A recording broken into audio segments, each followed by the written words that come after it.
Congressman Geraldine Roman, 1st District, Bataan, allegedly asking for 10% kickback for all DPWH projects in your district. Panghuli sa siyam na mambabatas na pinangalanan ni Pangulong Rodrigo Duterte, si Bataan 1st District Representative Geraldine Roman na di umano'y nasasangkot sa korapsyon sa Department of Public Works and Highways o DPWH. Ang mga naturang mambabatas may kickback umano sa mga proyekto na sangkot ang mga district engineer. Sa post ni Roman, nagulat umano siya na mapabilang sa mga mambabatas na idinadawit sa katiwalian sa Public Works Project. Iginit ni Roman na kahit kailan ay hindi naging kabuhayan ng kanyang pamilya ang serbisyo publiko at mulat naman umano ang kanyang mga kababayan sa Bataan. The public should be aware that there is no hard evidence. That's one.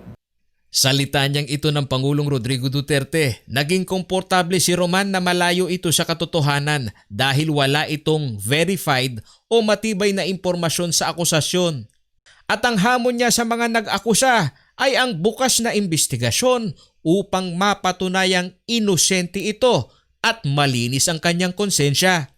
Noong pantaong 2017, tumawid mula Liberal Party si Roman sa partido ng majority bloc ng Kongreso o ang PDP laban.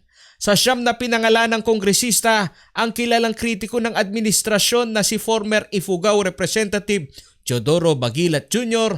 tahasang kumundi na sa naging hakbang nito ng Pangulo.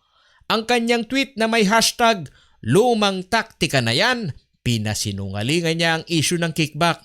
Resback niya sa Pangulo ang kontrobersyal na anunsyo nito na pagbabakuna na walang FDA approval na bakuna sa mga Presidential Security Group. Ibinabaling lamang umano ang atensyon ng tao sa ibang usapin. Samantala, sa pananaw ng political analyst na si UP Diliman Professor Grace Gorospe Hamon, normal na umano ito lalo't pre-election period na ang taong darating. At sa estratehiyang ito, eksperto ang Pangulo sa tinatawag na public mood swing. Well, alam mo naman, malapit ang eleksyon at sa kahit anong eleksyon at kahit saan. Yan ang mga panahon na hahanap ka ng butas para yung iyong mga kalaban. In this case, of course, kay Duterte, yung Liberal Party. Sa harap ng kontrobersiya ng korupsyon sa gobyerno, paniniwala ni Professor Grace Hamon na matalino ang Pilipino sa pagtanggap ng impormasyon mula sa mga opisyal na ang pagkakamali ay naitutweet sa pamamagitan ng joke at paghingi ng paumanhin. Paulo G. Santos, CLTV News.